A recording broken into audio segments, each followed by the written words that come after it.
ചെമ്പനിപ്പൂ സീരിയലിന്റെ ഇനി വരാൻ വേണ്ടി പോകുന്ന ഒരു എപ്പിസോഡിന്റെ റിവ്യൂ വിശേഷമാണ് കേട്ടോ പറയുന്നത്. സച്ചി ദേവുവിന് വേണ്ടിയിട്ട് പെണ്ണ് അന്വേഷിക്കാൻ വേണ്ടിയിട്ട് തുടങ്ങിയിരിക്കുകയാണ്. ഒരു ബാങ്കിൽ വർക്ക് ചെയ്യുന്ന ആളെ കുറിച്ച് അന്വേഷിക്കാൻ വേണ്ടിയിട്ട് അവര് വർക്ക് ചെയ്യുന്ന ബാങ്കിൽ പോവുകയും അവിടുത്തെ സ്റ്റാഫുമായിട്ടൊക്കെ സംസാരിക്കുകയൊക്കെ ചെയ്യുന്നുണ്ട്. അവരുടെ സ്വഭാവത്തെ കുറിച്ച് ഓരോ സ്റ്റാഫിന്റെ അടുത്ത് ചോദിക്കുമ്പോഴും നല്ല കാര്യങ്ങളൊക്കെയാണ് കേട്ടോ പറയുന്നത്. മാനേജർ ലീവ് തരാത്ത സമയത്ത് തങ്ങൾക്ക് വേണ്ടിയിട്ട് ഓരോരോ ഐഡിയ പറഞ്ഞു തരുന്നതൊക്കെ അദ്ദേഹമാണെന്നൊക്കെ പറഞ്ഞിട്ട് സച്ചിയെ ആകെ മൊത്തത്തിൽ കുഴപ്പാക്കുന്നുണ്ട്. അത്യാവശ്യം ബാങ്കിൽ നല്ലൊരു പൊസിഷനിലിരിക്കുന്ന ആള് തന്നെയാണ്. പക്ഷെ അദ്ദേഹത്തിന്റെ സ്വഭാവം ഓരോരുത്തർ പറഞ്ഞത് കേൾക്കുമ്പോൾ സച്ചിക്ക് തന്നെ ആകെ മൊത്തത്തിലൊരു കുഴപ്പം പോലെയൊക്കെ തോന്നുന്നുണ്ട് കേട്ടോ. അത് കഴിഞ്ഞ് വീട്ടിൽ തിരിച്ചെത്തുന്ന സമയത്ത് നമ്മുടെ ബീരാനും കൂടി വീട്ടിലേക്ക് വരുന്നുണ്ട് കേട്ടോ. ബീരാനെ കണ്ട ഉടനെ തന്നെ ഇതാ മലേഷ്യൻ ഇളയച്ചൻ വന്നെന്ന് പറഞ്ഞിട്ട് സച്ചി എല്ലാവരെയും വിളിച്ചു കൂട്ടുന്നുണ്ട് കേട്ടോ. ഇതാ അമ്മേ മലേഷ്യ ഇളയച്ചൻ വന്നിട്ടുണ്ടെന്നുള്ള കാര്യം സച്ചി ചന്ദ്രയെ കളിയാക്കുന്ന രീതി പറയുന്ന സമയത്ത് ചന്ദ്രയാണെങ്കിൽ ഇയാളൊന്നും മലേഷ്യക്കാരനൊന്നും അല്ല, ഇയാളെ വേണമെന്നുണ്ടെങ്കിൽ ഇറച്ചി ഇളയിച്ചെന്നിട്ട് പറയേണ്ടി വരും എന്നൊക്കെ പറഞ്ഞിട്ട് ചന്ദ്രമതി ഇങ്ങനെ ദേഷ്യപ്പെടുന്ന രീതിയിൽ സംസാരിക്കുകയാണ്. അത് മാത്രമല്ല ഇദ്ദേഹം എന്തിനാണ് ഇങ്ങോട്ട് വന്നതെന്നുള്ള കാര്യം കൂടി ചോദിക്കുന്നുണ്ട്. ഉടനെ രവിയാണെന്നുണ്ടെങ്കിൽ ചന്ദ്രയെ വീട്ടിലേക്ക് വന്ന ആൾക്കാരെടുത്ത് ഇങ്ങനെ മര്യാദയില്ലാതെ സംസാരിക്കരുത് എന്ന് രവി ഉടനെ തന്നെ ചന്ദ്രയുടെ അടുത്ത് പറയുന്നുണ്ട്. പക്ഷെ ഇത് കേട്ട ബീരാനാണെങ്കിൽ അതൊന്നും കുഴപ്പമില്ല, ആന്റിയുടെ ദേഷ്യം എനിക്ക് മനസ്സിലാവുന്ന പറയണേ, ആരാന്റി ആർക്ക് ആന്റി എന്നൊക്കെ ചോദിച്ചും കണ്ട് ചന്ദ്ര കല്ല് തുള്ളുവാണ് കേട്ടോ. കണ്ട ഇറച്ചിവെട്ടുകാരനൊക്കെ എന്നെ ആന്റി എന്ന് വിളിക്കുന്നു എന്ന് ചോദിക്കുമ്പോ സച്ചി ഒബ്ജക്ഷൻ പറഞ്ഞുകൊണ്ട് അച്ഛാ അയാളെ എന്ത് വേണമെങ്കിലും പറഞ്ഞോട്ടെ, പക്ഷെ അയാൾ ചെയ്യുന്ന ജോലി അതിനെക്കുറിച്ച് ഒന്നും പറയാൻ വേണ്ടി പാടില്ല. കാരണം അദ്ദേഹം അധ്വാനിച്ച് ജീവിക്കുന്ന ഒരാളാണ്. ജോലി ചെയ്തുകൊണ്ട് എന്ത് തൊഴിലാണെന്നുണ്ടെങ്കിലും അത് നല്ല തൊഴിലാണെന്നൊക്കെ സച്ചി ഇങ്ങനെ പറയുന്നുണ്ട് കേട്ടോ. അതിനിടയ്ക്ക് രവിയാണെങ്കിൽ നിങ്ങൾ ഉള്ളിലേക്ക് വരൂ എന്ന് പറഞ്ഞിട്ട് ബീരാനെ ഉള്ളിലേക്ക് ക്ഷണിക്കുവാണേ. ഉടനെ തന്നെ ചന്ദ്ര ചോദിക്കുന്നുണ്ട് എന്തിനാണ് ഇയാളെ ഉള്ളിലേക്ക് വിളിക്കുന്നത്? ഒരുപക്ഷെ ആ ശ്രുതി കള്ളത്തി അവളായിരിക്കും ചിലപ്പോ ഇദ്ദേഹത്തിന് ഇങ്ങോട്ട് പറഞ്ഞു വെച്ചിട്ടുണ്ടാവുക, പുതിയ എന്തെങ്കിലും നമ്പർ ഇറക്കാൻ വേണ്ടിയിട്ടായിരിക്കും എന്നൊക്കെ ചന്ദ്ര പറയുന്നുണ്ട്. ഉടനെ ബീരാനാണെങ്കിൽ അല്ല ശ്രുതിയൊന്നും അല്ല എന്നെ ഇങ്ങോട്ട് പറഞ്ഞു വിട്ടത്, ഞാനായിട്ട് തന്നെ ഇങ്ങോട്ടേക്ക് വന്നതാണെന്ന് ബീരാൻ പറയുവാണ്. ഉള്ളിലേക്ക് വരൂ എന്ന് പറഞ്ഞിട്ട് വീണ്ടും രവി വിളിക്കുന്ന സമയത്ത് ഉള്ളിലേക്ക് കയറിയിട്ട് സർ സുഖമായിട്ട് ഇരിക്കുന്നു എന്നൊക്കെ ചോദിക്കുന്നുണ്ട്. അതുപോലെ തന്നെ സുധീരുടെ അടുത്തും ചോദിക്കുമ്പോൾ നിങ്ങൾ ഇവിടെ വന്നിട്ട് സത്യം പറഞ്ഞു പോയതിനു ശേഷം നന്നായിട്ട് ഇരിക്കുന്നു എന്ന് സച്ചിയാണ് മറുപടി കൊടുക്കുന്നത്. ഉടനെ സുധീർ നിങ്ങൾ ഇവിടെയുള്ള ആൾക്കാരുടെ വിശേഷം അന്വേഷിക്കാൻ വേണ്ടിയിട്ട് വന്നതാണോ, മര്യാദയ്ക്ക് പുറത്തേക്ക് ഇറങ്ങി പോവാൻ വേണ്ടിയിട്ട് പറയാണ് കേട്ടോ സുധി. ഇത് കേട്ട സുധിയുടെ അടുത്ത് സുധി ഇങ്ങനെയാണോ സംസാരിക്കുന്നത്, വീട്ടിലേക്ക് കയറി വന്നത് ആരാണെന്നുണ്ടെങ്കിലും അവരെ ഇരുത്തിയിട്ട് എന്താ കാര്യം എന്നുള്ള കാര്യം ചോദിക്കണം, നീ മിണ്ടാതിരിക്കും സുധി എന്ന് പറഞ്ഞിട്ട് സുധിയുടെ വായ അടപ്പിക്കുന്നുണ്ട്.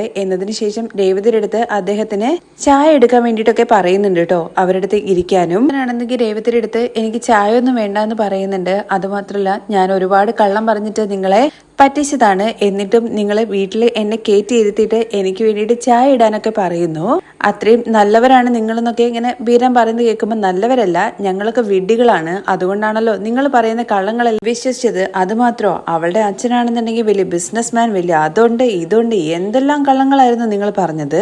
മൊത്തം മലേഷ്യയും ആ ശ്രുതിക്ക് സ്വന്തമായിട്ടുള്ള രീതിയിലാണ് നിങ്ങൾ കഥ ഇറക്കിയിട്ടുണ്ടായിരുന്നത്. നിങ്ങൾ മലേഷ്യയുടെ പരിസരത്തെങ്കിലും പോയിട്ടുണ്ടോ, ഫോട്ടോയിലെങ്കിലും നിങ്ങൾ മലേഷ്യ കണ്ടിട്ടുണ്ടോ? ഇപ്പോ നിങ്ങൾ എന്തിനാണ് ഇങ്ങോട്ടേക്ക് വന്നതെന്നുള്ള കാര്യം ശ്രുതി ചോദിക്കുന്നുണ്ട്. ഒരുപക്ഷെ ശ്രുതി ചേച്ചിയെ കാണാനുള്ള ആഗ്രഹം കൊണ്ട് വന്നതായിരിക്കും ശ്രുതി ചേച്ചിയുടെ ഇളയച്ചൻ എന്ന് വർഷ കളിയാക്കിക്കൊണ്ട് പറയുന്നുണ്ട്. നിങ്ങൾ എല്ലാവരും എന്നോട് ക്ഷമിക്കണം, ഒരു പെൺകുട്ടിയുടെ ജീവിതം നന്നായിട്ടിരിക്കണം എന്ന് വിചാരിച്ചുകൊണ്ട് മാത്രമാണ് ഞാൻ ഇങ്ങനെ കള്ളം പറഞ്ഞത്, അല്ലാതെ എനിക്ക് ആരോടും ഒരു ദേഷ്യ വിരോധം ഉണ്ടായിട്ടല്ല. അല്ലെങ്കിലും നിങ്ങളൊന്നും പറഞ്ഞിട്ട് കാര്യമില്ല, ഇതിന്റെയൊക്കെ മാസ്റ്റർ ബ്രെയിൻ ഉണ്ടല്ലോ അവളാണ് എല്ലാത്തിനും കാരണം. അന്ന് കാര്യങ്ങളെല്ലാം അറിഞ്ഞ സമയത്ത് ഞാൻ ശ്രുതിയെ ഇവിടുന്ന് അടിച്ചു പുറത്താക്കി, അതുപോലെ നിങ്ങൾക്കും 4 എണ്ണം തന്നിട്ട് വിടണമായിരുന്നു എന്നൊക്കെ ചന്ദ്ര പറയുവാണേ. ചന്ദ്രയെ കഴിഞ്ഞു പോയ മോശപ്പെട്ട കാര്യങ്ങൾ മറന്നു കളയുന്നതാണ് നല്ലത്. എങ്ങനെ മറക്കാൻ വേണ്ടി പറ്റും, ഓരോ ദിവസവും ഓർമ്മിപ്പിക്കാൻ വേണ്ടിയിട്ട് അവൾ ഓരോന്ന് ചെയ്തുകൊണ്ടേ ഇരിക്കുവല്ലേ, അത്രയ്ക്ക് ഞാൻ അവളെ വിശ്വസിച്ചിട്ടുണ്ട്. അങ്ങനത്തെ അവള് എന്നോട് വിശ്വാസവഞ്ചന ചെയ്തു, അതിന് ഇദ്ദേഹം കൂട്ടു നിൽക്കുകയും ചെയ്തു. ഈ പ്രായത്തില് ഇങ്ങനത്തെ ഒരു ഫ്രോഡ് പണി മോശം തന്നെ എന്നൊക്കെ പറഞ്ഞിട്ട് അയാളിങ്ങനെ ആക്ഷേപിക്കുന്ന രീതിയിൽ സംസാരിക്കുവാണേ ചന്ദ്രയെ നിർത്തി ചന്ദ്രയെ മതി എന്നൊക്കെ രവി പറയുന്നുണ്ടെങ്കിലും കുഴപ്പമില്ല, അവരുടെ ദേഷ്യം എനിക്ക് മനസ്സിലാവും, അവർ സംസാരിച്ചോട്ടെ എന്ന് ബീരാനും പറയുന്നുണ്ട്. അതിനിടയ്ക്ക് സച്ചിയാണെങ്കിൽ സാധാരണയായിട്ട് ആട് തല കൊണ്ടുവയ്ക്കുന്നത് ഇവരുടെ അടുത്താണ്, എന്നാൽ ഇവര് സ്വയം കൊണ്ടു തല വെച്ചിട്ട് വെട്ട് വാങ്ങിക്കൊണ്ടേ ഇരിക്കുവാണെന്ന് പറയുമ്പോൾ രേവതിയാണെങ്കിൽ സച്ചിയേട്ടാ അവരെയും സംസാരിക്കാൻ വേണ്ടി അനുവദിക്ക്, അവര് എന്തിനാ വന്നതെന്നുള്ള കാര്യം ചോദിക്കണ്ടേ, അവര് എന്ത് പറയണമെന്നാണ് നീ പറയുന്നതെന്ന് ചോദിച്ചിട്ട് രേവതിയുടെ നെഞ്ചത്തേക്ക് കയറുവാണ് ചന്ദ്ര. അന്ന് ഇവിടെ വന്നിട്ട് അഭിനയിക്കാൻ വേണ്ടിയിട്ട് പറഞ്ഞു, അയാളാണെന്നുണ്ടെങ്കിൽ നന്നായിട്ട് അഭിനയിച്ചു പോവുകയും ചെയ്തു. ഇത് നോക്ക്, ഇതെന്താ നാടക കമ്പനിയാണോ, ഇങ്ങനെ ഒരു കുടുംബത്തിൽ വന്നിട്ട് അഭിനയിക്കാൻ വേണ്ടിയിട്ട് നിങ്ങൾക്ക് ഇച്ചിരി പോലും ഉളുപ്പില്ലേ? ഇത്രയും ആൾക്കാരുടെ മുമ്പിൽ വന്നിട്ട് ഇങ്ങനെ അഭിനയിച്ച് പറ്റിക്കാൻ വേണ്ടിയിട്ട് നിങ്ങൾക്ക് യാതൊരു ഇതും തോന്നിയില്ലേ? അത് മാത്രോ, നിങ്ങളുടെ ഈ വയസ്സിനുണ്ടല്ലോ ആ കള്ളത്തിയെ പറഞ്ഞ കാര്യങ്ങൾ മനസ്സിലാക്കായിരുന്നു വേണ്ടിയിരുന്നത്. അത് ചെയ്യാതെ നിങ്ങളാണെന്നുണ്ടെങ്കിൽ അവളുടെ കൂട്ടുപിടിച്ചിട്ട് നിങ്ങൾ ഇവിടെ വന്നിട്ട് എല്ലാവരും അഭിനയിച്ച് പറ്റിക്കല്ലേ ചെയ്തത് എന്നൊക്കെ പറഞ്ഞിട്ട് ചന്ദ്ര ഇങ്ങനെ ഭയങ്കര ദേഷ്യം ഇങ്ങനെ പ്രകടിപ്പിക്കുന്നുണ്ട് കേട്ടോ. അതേസമയം ചന്ദ്ര പറഞ്ഞതുപോലെ തന്നെ ഈ പ്രായത്തില് നിങ്ങള് അവളെ പറഞ്ഞ കാര്യങ്ങൾ മനസ്സിലാക്കിയായിരുന്നു വേണ്ടിയിരുന്നതെന്ന് രവിയും പറയുന്നുണ്ട്. പക്ഷെ ഉടനെ വർഷ പറയുന്നത്, അല്ലെങ്കിലും അങ്കിൾ ഇവരെ നമുക്ക് ഒരിക്കലും കുറ്റം പറയാൻ വേണ്ടി പറ്റില്ല, ഇവര് അഭിനയിക്കാൻ വേണ്ടി പറ്റില്ല എന്ന് ശ്രുതി ചേച്ചിന്റെ അടുത്ത് പറഞ്ഞിട്ടുണ്ടായിരുന്നെങ്കിൽ അവള് വേറെ ആരെങ്കിലും കൂട്ടിക്കൊണ്ടുവരുമായിരുന്നു അഭിനയിക്കാൻ വേണ്ടിയിട്ട്. അറ്റ്ലീസ്റ്റ് ഇവരായതുകൊണ്ട് സത്യം പറഞ്ഞു എന്ന് കരുതിയിട്ട് ഇവർ ചെയ്തത് വർഷം തെറ്റല്ലാതൊന്നും ആവുന്നില്ല. നമ്മുടെ ഫാമിലി ആയതുകൊണ്ടാണ് ഇവരെ വെറുതെ വിട്ടത്. മറ്റാരെങ്കിലും ആയിരുന്നെങ്കിൽ ഇവരെ പിടിച്ചിട്ട് പോലീസ് സ്റ്റേഷനിൽ ഏൽപ്പിച്ചേനെ. ശ്രീകാന്ത് പറഞ്ഞത് സത്യം തന്നെയാണ്. നിങ്ങളല്ലെങ്കിൽ മറ്റാരെങ്കിലും ആയിരുന്നെങ്കിൽ ഞാനിപ്പോ ജയിലിൽ കിടക്കേണ്ടി വന്നേനെ. ഞാൻ നിങ്ങളോട് ചെയ്ത ദ്രോഹത്തിന് നിങ്ങൾ എന്നെ എത്ര ചീത്ത വിളിച്ചു കഴിഞ്ഞാലും മതിയാവില്ല എന്ന് എനിക്കറിയാം. നിങ്ങൾ ചീത്ത വിളിച്ചോളൂ, അത് കേൾക്കാൻ വേണ്ടിയിട്ട് ഞാൻ അർഹനുമാണ്. ചീത്ത വിളിച്ചാൽ മാത്രം പോരാ, ഇവളെ എന്നുവെച്ചാൽ ശ്രുതിനെ അടിച്ച് പുറത്താക്കിയതുപോലെ നിങ്ങൾക്ക് 4 തന്നിട്ട് വിടണമായിരുന്നു. എത്ര പറഞ്ഞിട്ടും നമ്മുടെ ചന്ദ്രയുടെ ദേഷ്യം അങ്ങ് അടങ്ങുന്നില്ല കേട്ടോ. ചന്ദ്ര മതി, പറയാനുള്ള കാര്യങ്ങളെല്ലാം പറഞ്ഞു തീർന്നു. ഇനി നിങ്ങൾ വന്ന കാര്യം പറയാൻ വേണ്ടിയിട്ട് ബീരാന്റെ അടുത്ത് പറയുന്നുണ്ട് കേട്ടോ. ഞാൻ നിങ്ങളോട് വലിയൊരു തെറ്റ് തന്നെ ചെയ്തത്, അതിന് എന്നോട് ക്ഷമിക്കണം. ഞാൻ ഇപ്പോൾ വന്നിരിക്കുന്നത് നിങ്ങളുടെ ഫ്രണ്ടിനെ കുറിച്ച് സംസാരിക്കാൻ വേണ്ടിയിട്ടാണ്. അശോകനും കുടുംബവും ഞാൻ ചെയ്ത തെറ്റുകളെല്ലാം തിരിച്ചറിഞ്ഞു. അവരാണെന്നുണ്ടെങ്കിൽ എന്റെ പെങ്ങളെയും അതുപോലെ തന്നെ അളിയനെയും വിളിച്ചിട്ട് അതിനെക്കുറിച്ച് സംസാരിച്ച് ഒരുപാട് വഴക്ക് പറയുകയും ചെയ്തു. അതിന്റെ പേരില് എന്റെ പെങ്ങളും അതുപോലെ അളിയനും കൂടി ചേർന്നിട്ട് എന്നെ ഒരുപാട് ചീത്ത പറയുകയും ചെയ്തു. ഞാൻ നിങ്ങളോട് ചെയ്തത് വലിയൊരു തെറ്റ് തന്നെയാണ്. നിങ്ങൾ എല്ലാവരും എന്നോട് ക്ഷമിക്കണം എന്ന് പറയുവാണേ. അതിനെക്കുറിച്ചൊക്കെ നമ്മൾ ഓൾറെഡി സംസാരിച്ചതാണല്ലോ. ഞങ്ങൾ ക്ഷമിക്കുകയും ചെയ്തതാണ്. അത് നിങ്ങൾ അശോകന്റെ അടുത്ത് ഒന്ന് സംസാരിക്കണം. എങ്കിൽ മാത്രമേ രണ്ട് കുടുംബവും പ്രശ്നങ്ങളില്ലാതെ മുന്നോട്ട് പോകത്തുള്ളൂ. ഞാൻ ഇവിടെ വന്നിട്ട് എല്ലാവരുടെ അടുത്ത് മാപ്പ് ചോദിച്ചു എന്നുള്ള കാര്യം നിങ്ങൾ അശോകന്റെ അടുത്ത് പറയണം. അത് കേട്ട് രവി ഇങ്ങനെ ആലോചിച്ചുകൊണ്ടിരിക്കുമ്പോ സച്ചി പറയുന്നുണ്ട്, അച്ഛാ തെറ്റ് ചെയ്തവർ തന്നെ ഇവിടെ വന്നിട്ട് മാപ്പ് ചോദിക്കുമല്ലേ, അതുകൊണ്ട് നമ്മള് ക്ഷമിക്കണം. അച്ഛൻ നോക്കിയും കണ്ടൊക്കെ ചെയ്യാൻ വേണ്ടിയിട്ടൊക്കെ സച്ചി പറയുന്നുണ്ട്. അത് കേട്ട് രവിയാണെങ്കിൽ ജീവിതത്തില് തെറ്റ് ചെയ്യാത്തവര് ആരുമില്ല. നമ്മള് എന്തെങ്കിലും ഒരു കാര്യം ചെയ്യുന്ന സമയത്ത് അത് മറ്റൊരു വ്യക്തിയെയോ അല്ലെങ്കിൽ കുടുംബത്തെയും ബാധിക്കോ എന്നുള്ള കാര്യത്തെ കുറിച്ച് നോക്കാതെ ഒരു കാര്യം ചെയ്യാൻ വേണ്ടി പാടില്ല. സാരമില്ല, കഴിഞ്ഞത് കഴിയട്ടെ. എന്തായാലും ഞാന് അശോകനുമായിട്ട് സംസാരിക്കാം എന്ന് രവിയും പറയുന്നുണ്ട്. അതിന് നന്ദിയൊക്കെ നമ്മുടെ ബീരാൻ പറയുന്നുണ്ട്. തുടർന്ന് ചന്ദ്രയാണെങ്കിൽ, അല്ലെങ്കിലും നിങ്ങൾ പറഞ്ഞത് ശരി തന്നെയാണ്, നമ്മൾ ഒരുപാട് വിശ്വസിച്ചിട്ട് കൂട്ടിക്കൊണ്ട് വന്നിരിക്കുന്ന കഴുത തന്നെ നമ്മളെ പറ്റിക്കുന്ന സമയത്ത് മൂന്നാമതൊരാളെ പറഞ്ഞിട്ട് എന്ത് കാര്യമാണുള്ളത്? തുടർന്ന് രവിയാണെങ്കിൽ, ഞാൻ എന്തായാലും അശോകനുമായിട്ട് സംസാരിക്കാം, ഇനി ദയവ് ചെയ്തിട്ട് ഇങ്ങനത്തെ കാര്യങ്ങളൊന്നും ചെയ്യരുതെന്ന് പറയുന്നുണ്ട്. ശരി, ഞാൻ ഇറങ്ങട്ടെ എന്ന് പറഞ്ഞിട്ട് ബീരാൻ വേഗം അവിടുന്ന് പോകുന്നുണ്ട്. വരട്ടെ എന്നുള്ള കാര്യം നമ്മുടെ ചന്ദ്രയുടെ അടുത്ത് പോകുന്ന സമയത്ത് പറയുന്ന സമയത്ത് ചന്ദ്രയാണെന്നുണ്ടെങ്കിൽ ഇനി മേലാൽ ഈ വീടിന്റെ പരിസരത്തേക്ക് പോലും കണ്ടുപോകരുത് നിങ്ങളെ എന്നുള്ള കാര്യം പറയുവാണേ. അങ്ങനെ ബീരാൻ പോകുന്ന സമയത്ത് സച്ചിയാണെന്നുണ്ടെങ്കിൽ ബീരാൻ എന്ന് പറഞ്ഞ് വിളിച്ചു നിർത്തിയിട്ട്, നിങ്ങൾ ഇവിടെ വന്നിട്ട് അഭിനയിച്ചത് ശ്രുതി പറഞ്ഞിട്ടാണ്, അതില് നിങ്ങൾ തെറ്റൊന്നും പറയാൻ വേണ്ടി പറ്റില്ല. പക്ഷെ കല്യാണ വീട്ടിൽ വെച്ചിട്ട് നിങ്ങളെ കൂട്ടിക്കൊണ്ടു വന്നല്ലോ, എന്നിട്ട് ഇവിടെ വന്നിട്ട് എല്ലാ സത്യങ്ങളും പറയിപ്പിച്ചു. അതിന്റെ പേരിൽ നിങ്ങൾക്ക് എന്നോട് എന്തെങ്കിലും ദേഷ്യം ഉണ്ടോ എന്ന് ചോദിക്കുകയാണ് സച്ചി. അതിന് ഞാൻ എന്തിനാ ദേഷ്യപ്പെടുന്നത്? കാരണം തെറ്റ് ചെയ്തത് ഞാനല്ലേ എന്ന് ബീരാൻ ചോദിക്കുന്നുണ്ട്. അതും ശരി തന്നെയാണ്. അല്ല സച്ചി, നീ എന്താ അങ്ങനെ ചോദിച്ചതെന്ന് ബീരാൻ ചോദിക്കുമ്പോ, വേറൊന്നും കൊണ്ടല്ല, എന്റെ കാറിന്റെ ബ്രേക്കിന് വയർ ആരോ കട്ട് ചെയ്ത് വിട്ടു, അതിന്റെ പേരിൽ ആക്സിഡന്റ് ആയി, പോലീസ് കേസ്, അങ്ങനെ ഒരുപാട് ഗുലമാലകൾ ഉണ്ടായി. അത് കേട്ട് ബീരാനാണെങ്കിൽ അയ്യോ എന്നൊക്കെ പറയുന്നുണ്ട്. അല്ല, നിങ്ങള് എങ്ങാനും എന്നോടുള്ള ദേഷ്യത്തിന്റെ പുറത്ത് എന്തെങ്കിലും ചെയ്തതാണോ എന്നുള്ള കാര്യം ചോദിച്ചേ ഉള്ളൂ. അയ്യോ, അങ്ങനെ ചെയ്യുന്ന ഒരു ദുഷ്ടനൊന്നും അല്ല ഞാന് ആകെ ശ്രുതിയുടെ ജീവിതം നന്നായിട്ടിരിക്കണം എന്ന് വിചാരിച്ച് മാത്രമാണ് ഇവിടെ വന്ന് അഭിനയിച്ചത്. എന്റെ ജീവിതത്തിൽ ഞാൻ ചെയ്ത ഒരേ ഒരു തെറ്റ് നിങ്ങളെ വന്നിട്ട് പറ്റിച്ചതാണ്. എനിക്ക് അഭിനയിക്കാനൊക്കെ ആഗ്രഹമുണ്ട്, പക്ഷെ അപ്പോഴും ഒരു വില്ലനായിട്ട് അഭിനയിക്കാനുള്ള ആഗ്രഹം എനിക്കില്ല. നല്ലവനായിട്ട് അഭിനയിക്കണം എന്നാണ് ആഗ്രഹം. ഒരു ഡൗട്ട്, അതൊന്ന് ക്ലിയർ ചെയ്യാൻ വേണ്ടി ചോദിച്ചത് മാത്രമേ ഉള്ളൂ സച്ചി പറഞ്ഞ ഉടനെ തന്നെ ബീരാൻ ചോദിക്കുന്നത്, സച്ചി നിനക്ക് പ്രത്യേകിച്ച് ഒന്നും പറ്റിയില്ലല്ലോ എന്നാണ്. ഇല്ല എന്ന് പറയുവാണേ. ആ അമ്മ പോലും തനിക്ക് എന്തെങ്കിലും പറ്റുമോ എന്നുള്ള കാര്യം ചോദിച്ചിട്ടില്ല. പക്ഷെ അദ്ദേഹം ആ ഒരു മനസ്സ് ഇതുള്ളതുകൊണ്ടാണല്ലോ ചോദിച്ചത്. അതെല്ലാവർക്കും ഭയങ്കരമായിട്ട് ഇതാവുന്നുണ്ട് കേട്ടോ. അല്ലെങ്കിൽ സച്ചി, നിനക്കും അതുപോലെ രേവതിക്കും ഒന്നും സംഭവിക്കില്ല. ഈ കുടുംബത്തിന് വേണ്ടിയിട്ട് നിങ്ങൾ അത്രയും നല്ല കാര്യങ്ങൾ ചെയ്യുന്നുണ്ട്. അതുകൊണ്ട് തന്നെ നിങ്ങൾ എപ്പോഴും നന്നായിട്ടിരിക്കും. ഇത് ബീരാൻ കുറച്ച് ഇറച്ചിയൊക്കെ ആയിട്ടാണ് കേട്ടോ വന്നിരിക്കുന്നത്. ആട്ടിറച്ചി നമ്മുടെ രവിക്ക് ഭയങ്കര ഇഷ്ടമാണ്. അതിനെക്കുറിച്ച് സംസാരിക്കുമ്പോൾ എനിക്ക് ഇഷ്ടമല്ല എന്നുള്ള കാര്യം രവി പറയുവാണേ. കാരണം ചന്ദ്രയ്ക്ക് അത് ഇഷ്ടപ്പെടില്ല എന്നുള്ള കാര്യം രവിക്ക് നേരത്തെ അറിയാവുന്നത് കൊണ്ട് തന്നെ ആട്ടും തലയും ഒക്കെ ആയിട്ടാണ് കേട്ടോ വന്നിരിക്കുന്നത്. നിങ്ങളുടെ കടയിൽ നിന്ന് ഇവിടെ ഒന്നും വേണ്ട, വേഗം തന്നെ ഇവിടുന്ന് ഇറങ്ങി പോകാൻ വേണ്ടി നോക്കുക എന്നുള്ള കാര്യം പറഞ്ഞിട്ട് ചന്ദ്രമതി ഓടിച്ചു വിടുകയാണ് കേട്ടോ ചെയ്യുന്നത്. അങ്ങനെ ബീരം പ്രത്യേകിച്ച് ഒന്നും പറയാതെ കൊണ്ടുവന്നിരിക്കുന്ന സാധനങ്ങളെല്ലാം ആയിട്ട് തിരികെ പോകുന്നുണ്ട്. ദേവു ആണെന്നുണ്ടെങ്കിൽ അരുണിൻ്റെ അടുത്ത് പോയിട്ട് ഇനി എന്തായാലും നമ്മൾ തമ്മിൽ ബന്ധമില്ല, അത് മാത്രമല്ല എല്ലാവരുടെ സമ്മതത്തോട് കൂടിയിട്ട് മാത്രമേ ഈ കല്യാണം നടക്കുള്ളൂ എന്നുള്ള കാര്യത്തെക്കുറിച്ചൊക്കെ ഓൾറെഡി പറഞ്ഞിട്ടുണ്ടായിരുന്നല്ലോ. വീട്ടിൽ വെച്ചതിന് ശേഷം അമ്മയുടെ അടുത്തും ഈ കാര്യങ്ങളെക്കുറിച്ച് പറയുകയും ദേവു കാരണം ഇനി ആരുടെ ജീവിതത്തിലും ഒരു കുഴപ്പം ഉണ്ടാവില്ല എന്നൊക്കെ പറഞ്ഞ് സങ്കടപ്പെട്ടിട്ടായിരുന്നല്ലോ ദേവു പോയിട്ടുണ്ടായിരുന്നത്. ദേവു ആണെന്നുണ്ടെങ്കിൽ ചെറുപ്പം മുതലേ അവൾ പഠിക്കുമ്പോഴും അമ്മയെ സഹായിക്കുകയും അമ്മയ്ക്ക് വേണ്ട കാര്യങ്ങളെല്ലാം ചെയ്യുകയും അവൾക്ക് എന്ന് വെച്ചിട്ട് അവൾ ഇതുവരെ ഒരു ആഗ്രഹവും പറഞ്ഞിട്ടില്ല. അതുകൊണ്ട് തന്നെ ശരത്തിന് ഭയങ്കരമായിട്ട് വിഷമാവുന്നുണ്ട്. ഇതിന് ഒരു പരിഹാരം എന്നുള്ള രീതിയിൽ സച്ചേട്ടനെ കൊണ്ട് സമ്മതിപ്പിച്ചു കഴിഞ്ഞാൽ എല്ലാം ഓക്കെ ആവുമല്ലോ. അതുകൊണ്ട് തന്നെ ചേച്ചിയും അതുപോലെ തന്നെ സച്ചേട്ടനെയും കണ്ട് സംസാരിക്കുക എന്ന് വിചാരിച്ചുകൊണ്ട് തന്നെ സച്ചേട്ടൻ്റെ അടുത്തും അതുപോലെ രേവതി ചേച്ചിയുടെ അടുത്തും ഈ കാര്യത്തെക്കുറിച്ച് സംസാരിക്കുക എന്ന് നമ്മുടെ ശരത്ത് ഇങ്ങനെ മനസ്സിൽ വിചാരിക്കുന്നുണ്ട്. തുടർന്ന് സച്ചിയാണെന്നുണ്ടെങ്കിൽ ഷെഡിലിരുന്നു കൊണ്ട് എല്ലാവരുടെ അടുത്തും ഇങ്ങനെ ഓരോ കാര്യങ്ങളെക്കുറിച്ച് സംസാരിക്കുന്ന ഇടയ്ക്ക് ദേവുവിന്റെ കാര്യത്തെക്കുറിച്ചാണ് പറയുന്നത്. ദേവുവിന് നല്ലൊരു പയ്യനെ തന്നെ കണ്ടെത്തണം എന്നുള്ള കാര്യത്തെക്കുറിച്ച് പറയുമ്പോൾ നമ്മുടെ ഏച്ചിയാണെങ്കിൽ സച്ചിയുടെ അടുത്ത് പറയുന്നുണ്ട് അതിന് ഏറ്റവും നല്ലത് അവളായിട്ട് കണ്ടെത്തിയ അവനെ തന്നെ അങ്ങ് എന്ന് പറഞ്ഞ് തുടങ്ങുമ്പോഴേക്കും നമ്മുടെ സച്ചിയുടെ മുഖഭാവം മാറുന്നുണ്ട്. ശരി ഞാൻ എന്തായാലും അതിനെക്കുറിച്ച് സംസാരിച്ച് നിന്നെ ദേഷ്യം പിടിപ്പിക്കുന്നില്ല എന്ന് ഏച്ച പറയുവാണേ. അങ്ങോട്ടേക്ക് വരുന്നുണ്ട്. വന്നോടനെ സച്ചി എന്താ ഇവിടെ എന്ന് ചോദിക്കുവാണേ.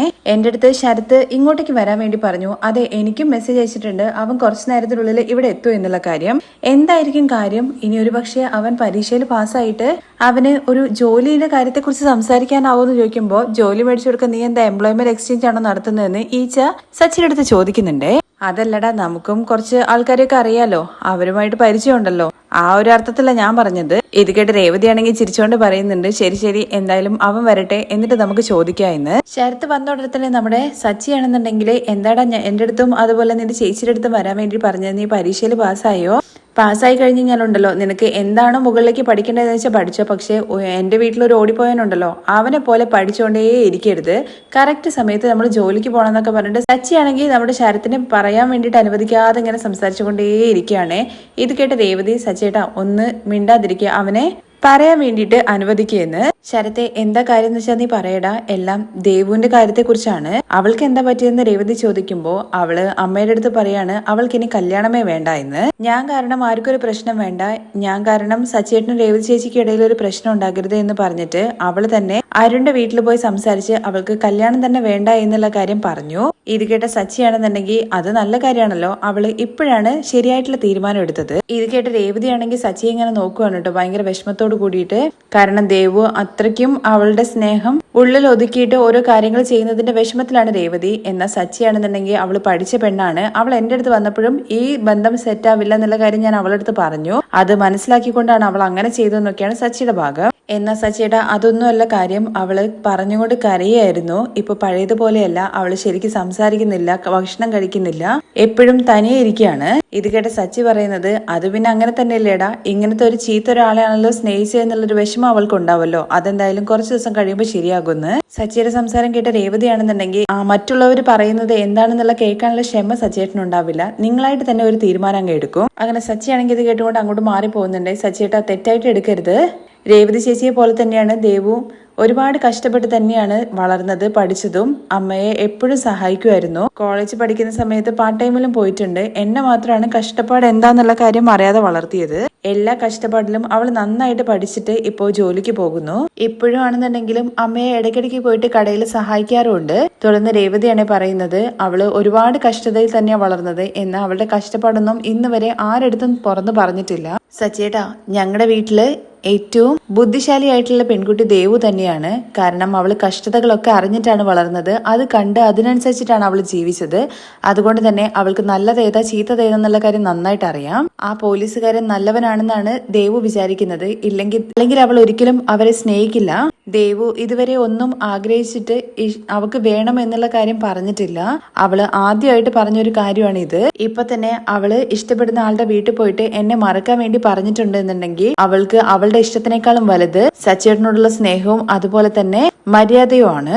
സച്ചേട്ടന്റെ സമ്മതം ഇല്ലാതെ അവളുടെ ജീവിതം ആരംഭിക്കരുത് എന്ന് അവൾ ആഗ്രഹിക്കുന്നു. സച്ചേട്ടൻ മനസ്സ് വെച്ച് കഴിഞ്ഞ് കഴിഞ്ഞാൽ ഉറപ്പായിട്ടും അവൾ ആഗ്രഹിച്ചത് നടക്കും. സച്ചേട്ടന് വേണ്ടിയിട്ട് അവൾ അവളുടെ സ്നേഹം തന്നെ വിട്ടൊഴിയാൻ വേണ്ടി തീരുമാനിച്ചു. അവൾക്ക് വേണ്ടിയിട്ട് സച്ചേട്ടന് ഇതൊന്ന് ചെയ്തു കൊടുത്തൂടെ? അല്ലയുടെ ശരത്തെ, നീ കോളേജിലെ പഠിപ്പൊക്കെ നിർത്തിയിട്ട് ഇപ്പോ എനിക്ക് ക്ലാസ് എടുക്കാൻ വേണ്ടി തുടങ്ങുകയാണെന്ന് ചോദിക്കണേ. അതല്ല സച്ചേട്ടാ. അപ്പോഴേക്ക് സച്ചി ഒച്ചയെടുത്തുകൊണ്ട്, എടാ ഞാനൊരിക്കലും നിങ്ങളുടെയൊക്കെ സംസാരം കേട്ടാ വിചാരിക്കലോ ഞാൻ ദേവുവിന് എന്തോ മോശപ്പെട്ട കാര്യം ചെയ്യാൻ വേണ്ടിയിട്ട് പോകുകയാണ് എന്നുള്ള കാര്യം. അവളുടെ നല്ലതിന് വേണ്ടിയിട്ടല്ലേ ഞാനും പറയുന്നത്. എനിക്ക് അവള് നല്ലതായിട്ട് ഇരിക്കണം എന്നുള്ള ആഗ്രഹം ഇല്ലാത്തതുകൊണ്ടാണോ? ഇല്ല സച്ചേട്ടാ, അയാളെന്ന് പറഞ്ഞ് തുടങ്ങുമ്പോഴേക്കും എന്ന് പറഞ്ഞിട്ട് കൈ ചൂണ്ടുവാണ് കേട്ടോ ദേഷ്യത്തില്.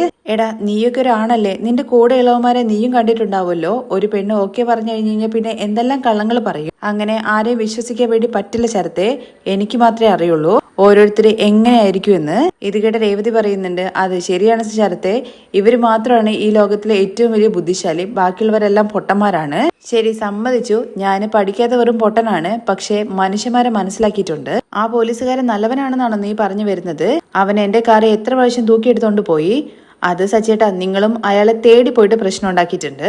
ഞാൻ അങ്ങനെ ഒരാളെ വേണമെന്ന് വിചാരിച്ചിട്ട് ഒരിക്കലും ന്യായമല്ലാത്ത കാര്യത്തിന് പോയിട്ടില്ല. അവന് എന്റെ കാറിന് ബ്രേക്ക് ഇല്ല എന്നുള്ള കാര്യം അറിഞ്ഞിട്ടും അവൻ എന്റെ ലൈസൻസ് ക്യാൻസൽ ചെയ്യാൻ വേണ്ടി നോക്കി. അപ്പോ അവന്റെ മനസ്സിൽ എന്തോരം ദുഷ്ടതയുണ്ട്, അതൊന്നും നിങ്ങൾക്ക് മാത്രം മനസ്സിലാവില്ല. ഓരോരുത്തർ വന്നിട്ട് എനിക്ക് ക്ലാസ് എടുത്തുകൊണ്ടിരിക്കുന്നു. അത് സച്ചേട്ടാ, നിങ്ങൾക്കിടയിലുണ്ടായ എന്തോ ഒരു മിസ്അണ്ടർസ്റ്റാൻഡിംഗ് ആണ്, അത് സംസാരിച്ച് തീർക്കാവുന്നതല്ലേ ഉള്ളൂ എന്ന് ശരത്ത് ചോദിക്കുന്നുണ്ടെങ്കിൽ, അങ്ങനെയാണെങ്കിൽ നീ പോയിട്ട് പൂവ് മാലയൊക്കെ മേടിച്ചോണ്ട് വാടാ. ഇല്ലടാ, നീ ഇപ്പൊ പഠിപ്പ് കഴിഞ്ഞ് ഇറങ്ങിയതല്ലേ ഉള്ളൂ. നിന്റെ ജീവിതത്തിൽ കഷ്ടപ്പെട്ട കാര്യങ്ങളെക്കുറിച്ചും ദേവും അതുപോലെ രേവതിയും കഷ്ടപ്പെട്ട കാര്യത്തെക്കുറിച്ചൊക്കെ അതുപോലെ തന്നെ ഞാനും ഒരുപാട് കഷ്ടപ്പെട്ടിട്ടുണ്ട്. എന്റെ ലൈഫിൽ എന്തെല്ലാം കഷ്ടതകൾ ഞാൻ അനുഭവിച്ചിട്ടുണ്ട് എന്നുള്ള കാര്യം നിങ്ങൾക്ക് ആർക്കും അറിയില്ല. ശ്രുതിക്കും ശ്രീകാന്തിനും കിട്ടിയതുപോലെ ഒരു കാര്യവും എനിക്ക് ഇതുവരെ കിട്ടിയിട്ടില്ല.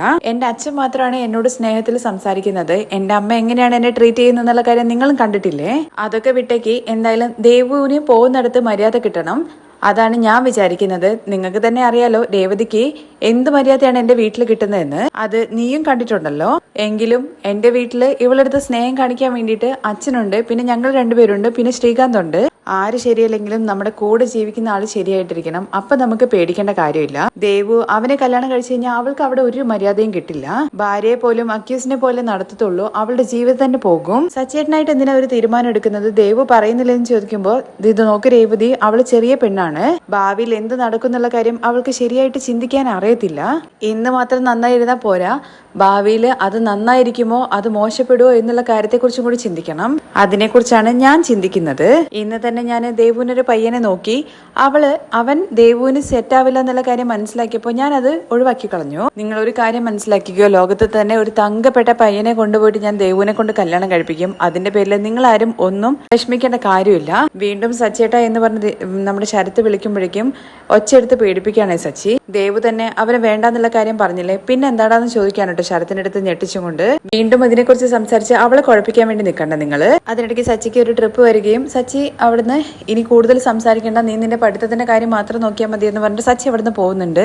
ഇതെന്താ സച്ചേട്ടൻ ഇത്രയും വാശി കാണിക്കുന്നതെന്ന് രേവതിയുടെ അടുത്ത് ചോദിക്കുമ്പോൾ സച്ചേട്ടൻ മനസ്സിൽ ഒരു കാര്യം തീരുമാനിച്ചു കഴിഞ്ഞു കഴിഞ്ഞാൽ അതിൽ പിന്നെ പിടിച്ചു നിൽക്കും. ആ അരുൺ മോശപ്പെട്ട ഒരാളാണെന്നാണ് സച്ചേട്ടൻ വിചാരിക്കുന്നത്. അത് മാത്രമല്ല സച്ചേട്ടനും ദേവുവിന്റെ ജീവിതം നന്നായിട്ടിരിക്കണം എന്നാണല്ലോ ആഗ്രഹിക്കുന്നത്. പക്ഷെ അവൾക്ക് ഇഷ്ടപ്പെട്ട ജീവിതം അവൾക്ക് കൊടുക്കണം എന്നുള്ള കാര്യം സച്ചേട്ടന് തോന്നിയില്ല. ശരി ചേച്ചി, ഇനിയിപ്പോ എന്താ ചെയ്യുക എന്നുള്ള കാര്യം ശരത്ത് ചോദിക്കുമ്പോൾ രേവതിയാണെങ്കിൽ അതിനെക്കുറിച്ച് ഇങ്ങനെ ആലോചിച്ചുകൊണ്ട് നിൽക്കുന്ന രംഗത്തോട് കൂടിയിട്ടാണ് കേട്ടോ മറ്റൊരു എപ്പിസോഡിന്റെ രംഗം അവസാനിക്കുന്നത്.